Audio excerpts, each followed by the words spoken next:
Okay. Hey, everybody, and welcome to Grace Waltz, our author for the book of the month this month.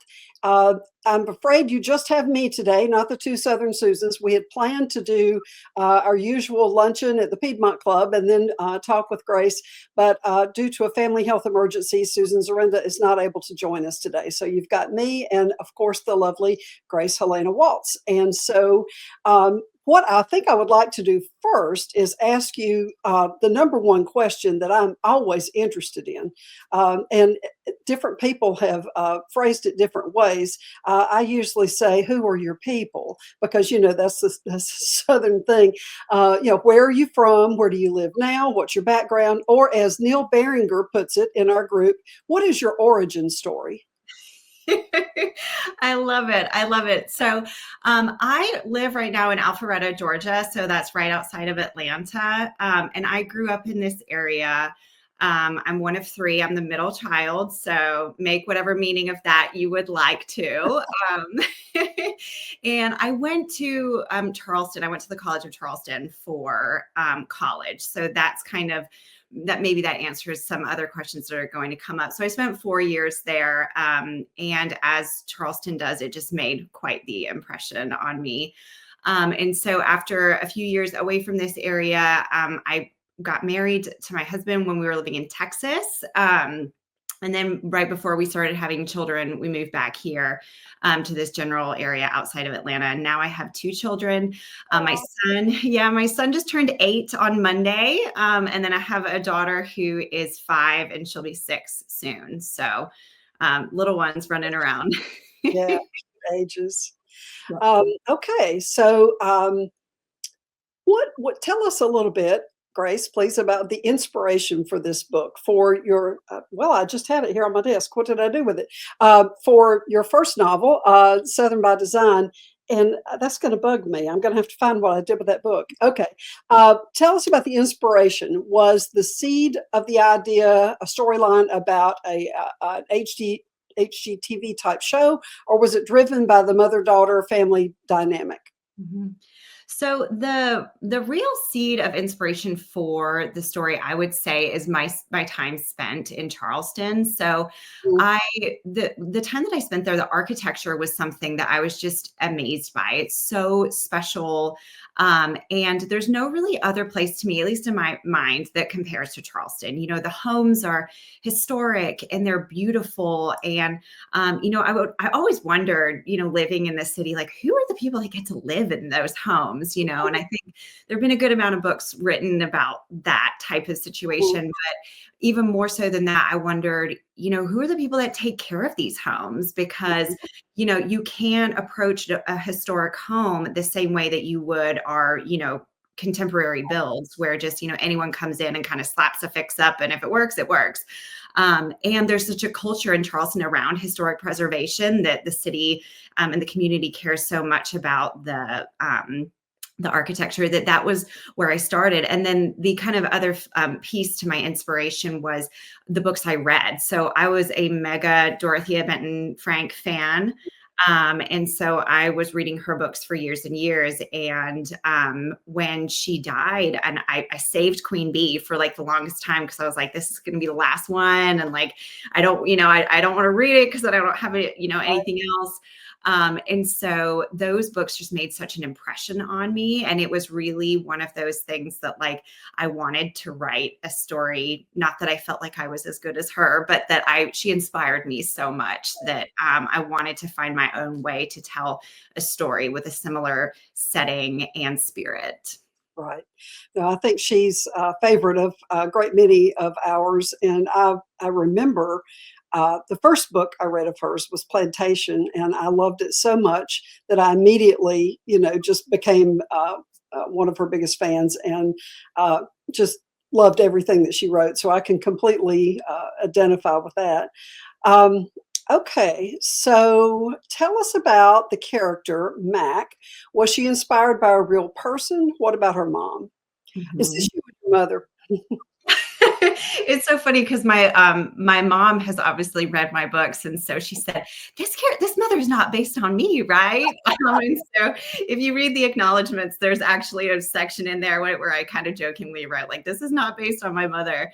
Um, but I can definitely identify with that kind of young adult, kind of like pseudo adolescent experience of wanting to kind of break free from, your expectation and branch out and define yourself. So what, with to go along with the kind of restoration theme with the architecture, I Mhm. knew that the main character needed to be somebody that was really invested in second chances, Right.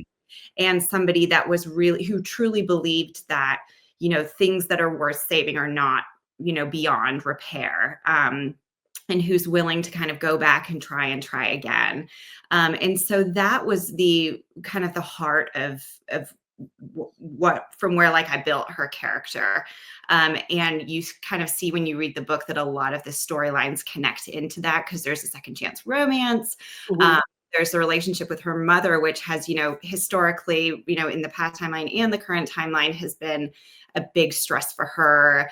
And despite all the hardship her mother puts her through, she still loves her mother, and she still, like, is kind of struggling with that inner desire to please her mom. She wants her mother to love her, and she wants her mother to approve of her, but she's wrestling with, at what point do I leave that behind to go after what I really want myself?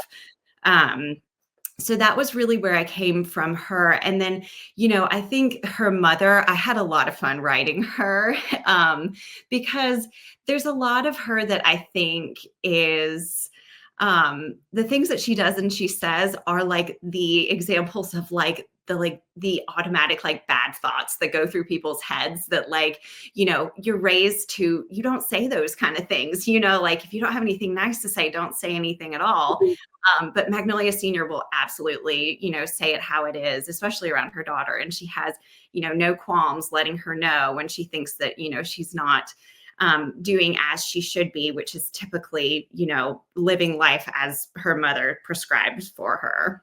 Right.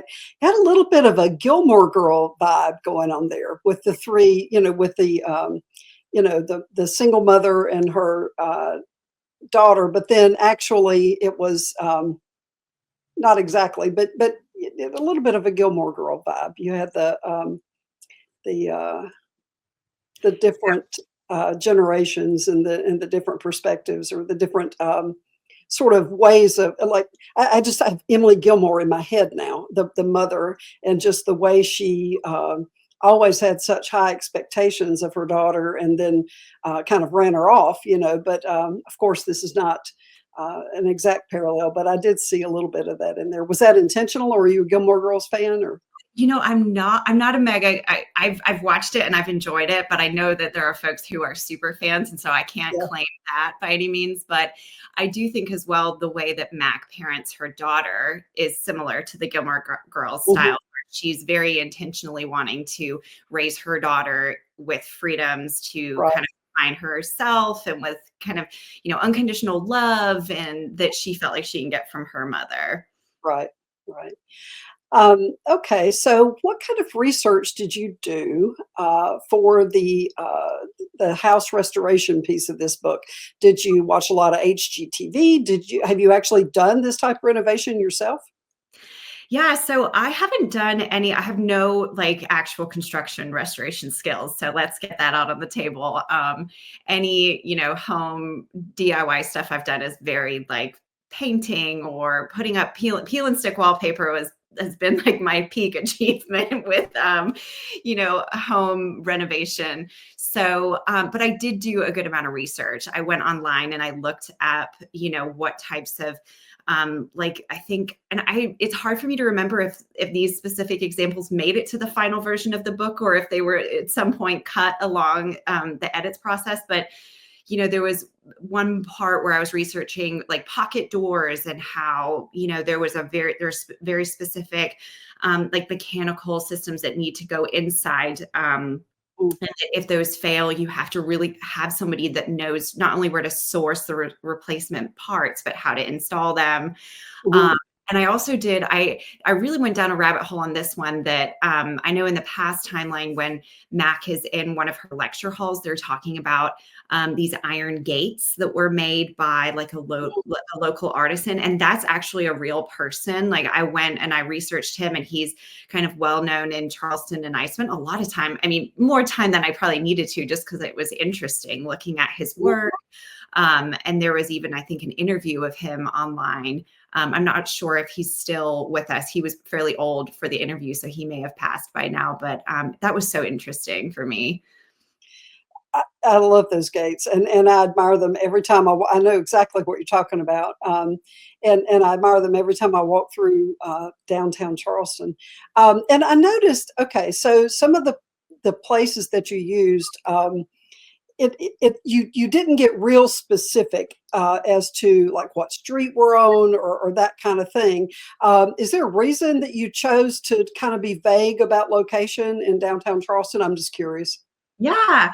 I think for me, and it's really just a personal preference. Like me as a reader, sometimes, and this is different for different people. So this is in no way me saying this is the right way versus the wrong way. But I feel like sometimes in books, if there's too much specific details, that it distracts me from the story. Mhm, That the way that I read, I like to be there, close to the character and really invested in what's going on. That really what I care about as a reader is the sensory experience of, seeing, what am I seeing? What am I, experiencing in that moment? That to me, I never really felt like that was as important as including other things. However, I know that there are certain readers that love those things. And I think, to be honest, there was probably a part of me that didn't want to get it wrong either. That, you know, I have spent 4 years in Charleston, and I absolutely love it. And I just got to go back, a few weeks ago for an event down there.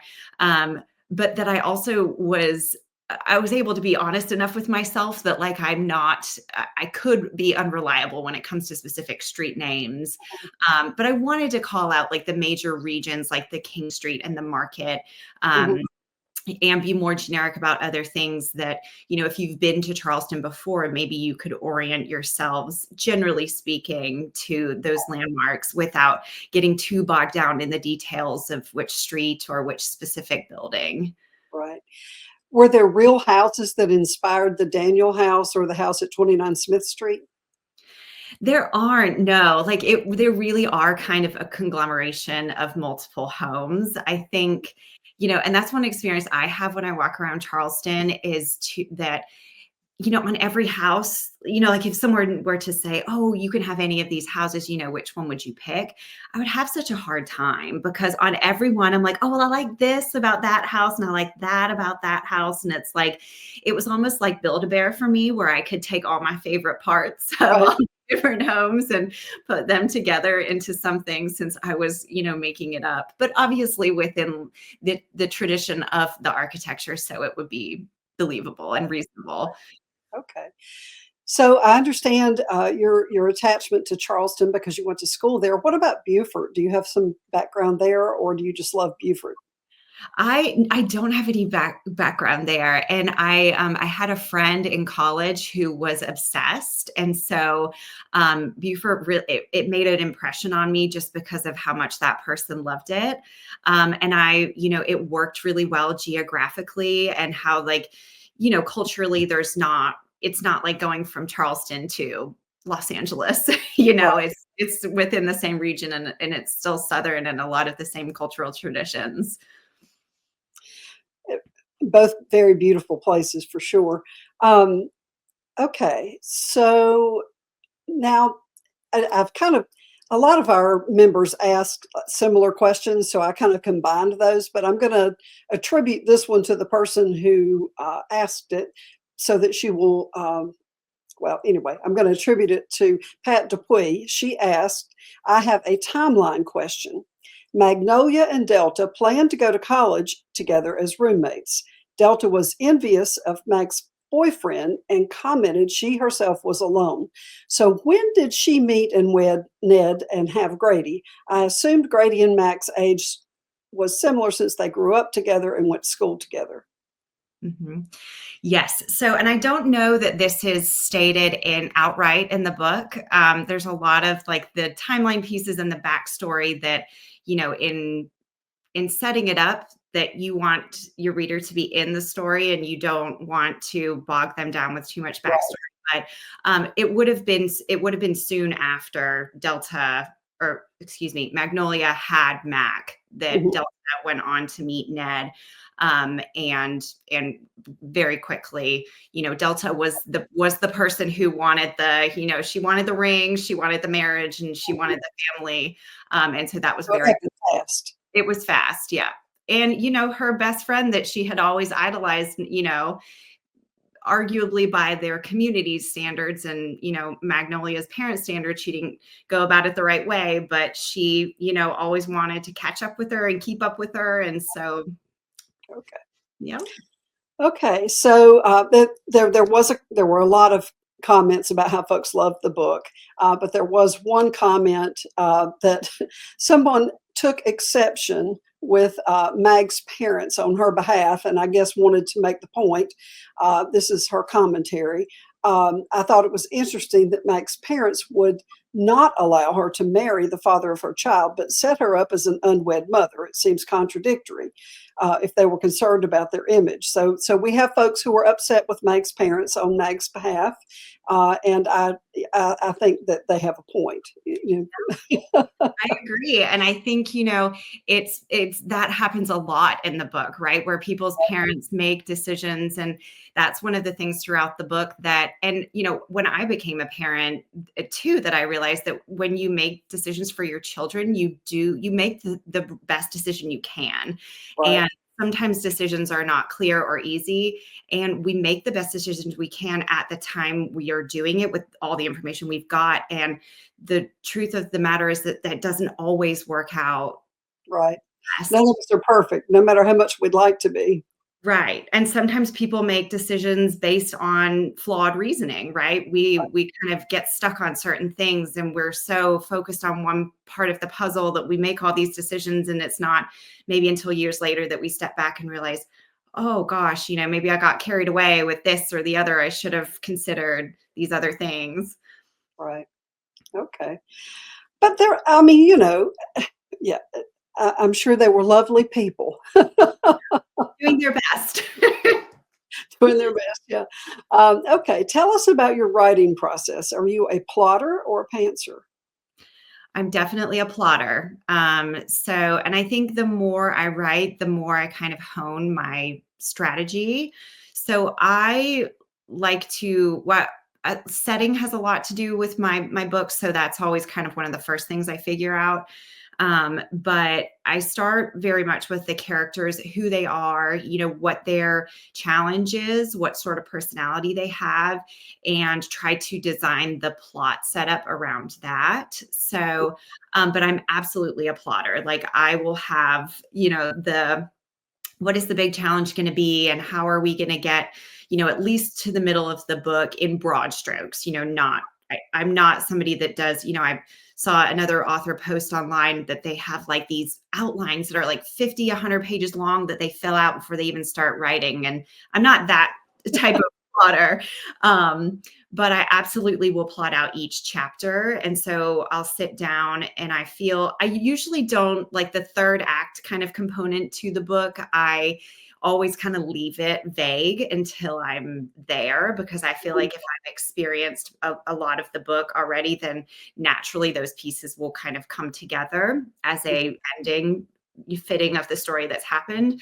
But I also will leave myself little notes. So if I do a writing session and I've written a chapter, I will go ahead and leave myself notes for the next day on for the next chapter would naturally be this. And these are the things, I need to hit on.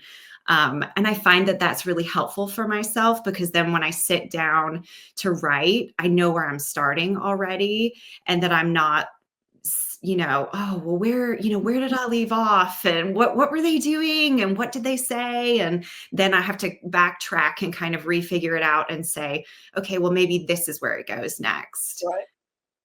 Okay. Um, okay. So Do you have any unusual hobbies or interests that you could share with us? And as an example, I myself like to sing karaoke. I'm just wondering, do you have any fun hobbies? I love that. Well, I don't know that I have anything that compares to karaoke. Um, I do like to cross stitch, so that's one that's not super common.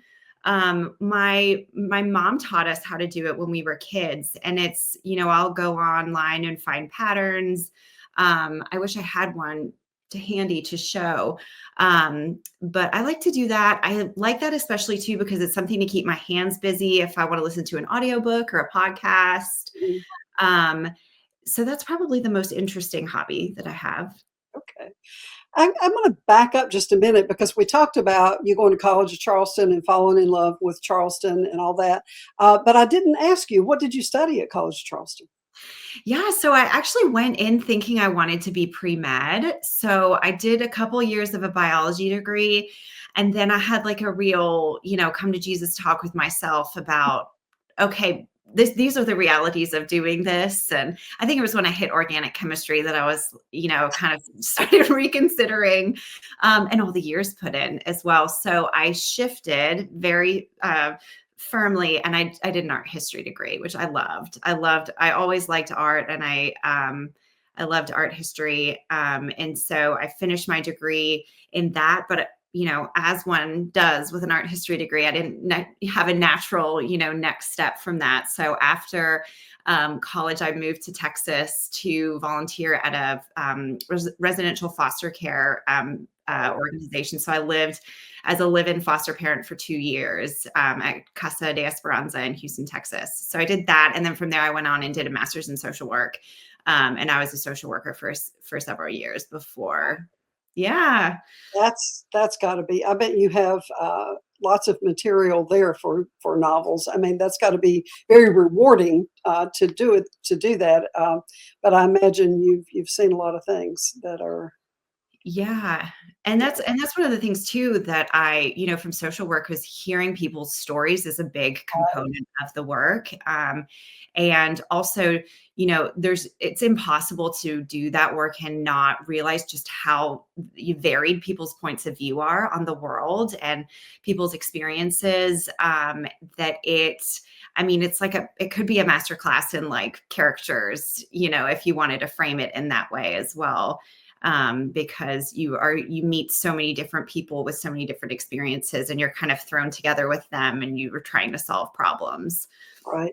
And for sure that, all of that experience with different people and different characters and everything, informs your understanding of all these individual characters, and, I mean, that's got to be very rich in terms of, um, just things to draw on in your writing, I would think. That gives you an interesting perspective and background for writing stories, for lots of future novels, I would imagine.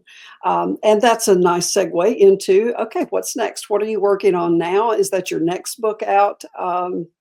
What's coming? Yeah, so I have another book coming out with Harper Muse. Actually, it's 9 months after Southern by Design, so it's going to be November 11th, Mhm. 2025. It's called Good Hair Days, and it is a modern take on Steel Magnolias. Oh, Um, wow. it's a story that there's a family run beauty shop called June's Beauty, and in a North Georgia town. And for decades, the firstborn daughter is named June. And with the kind of name comes the keys to the beauty shop, and all the other ladies in the family can work there if they want. Some branch out and choose other jobs. But for our main character, she is a firstborn daughter, but she is the firstborn daughter who does not get the name. Her name is Georgia instead. And so, in doing that, her mother has since passed, but the story is that her mother wanted her to have a new life. Her mother wanted to give her freedom to go out and define herself as she saw fit. And so Georgia is cast into this difficult position where when the story opens, she's living this life that she thinks her mother wanted her to live, when really what she wants is to be back home at the beauty shop, running the beauty shop with her sister. And so that's where the book opens, and we get to see how she makes sense of that. And then there's also an emergency at the beauty shop, and there's all sorts of life things that happen that force all these women back together to figure out their issues and a path forward for themselves in the shop. Well, that sounds fun. I can't wait to read that. Thank you. We have that to look forward to. All right. So that is all the questions that I have, unless you have something else that we haven't covered that you would like to talk about. No, I just wanted to say thank you for having me, and thank you for inviting me to be here. I did join the Facebook group, so if there are any extra questions on there, I'm happy to answer folks' questions. And just to say thank you to everybody in the Lowcountry Book Club who's read the book, who's left reviews and stuff. I really just appreciate the support, especially as this being my first book. It's, I'm doing it all for the first time, and I just couldn't be more grateful. So thank you.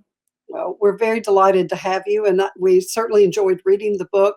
Lots of folks have made comments about how much they enjoyed it in the group. I'm sure you've seen some of those. Thank you for joining the group, and I'm sure there will be other comments and questions once this is posted. Now, the way we do this, we put the videos up on Thursday at 10 o'clock.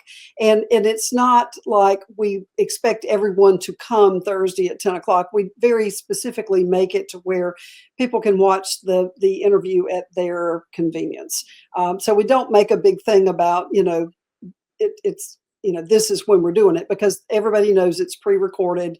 And we do take input and questions ahead of time. And then there may be more questions after that, but it's very much it's not like all at once everybody watches it. It's like, gradually as they have time. And we sort of evolved to that. We used to do them live at like 8 o'clock on a Thursday night, but then so many people couldn't come then. And, Yeah. and there just wasn't a good time that was good for everybody. So we're like, you know what, we're going to make it kind of a non-issue when we post it, but then, anytime after it's posted, people can watch and leave questions. And we appreciate you popping in to answer additional questions if you can. For sure. I'm happy to. All right. Well, thank you so much. It's been lovely to meet you, and I look forward to your next book. I know everyone in the group will, and that's great. 2 in 1 year. Wow. Thank you. Thank you so much. It's lovely to have you. Take care. You too. Bye-bye.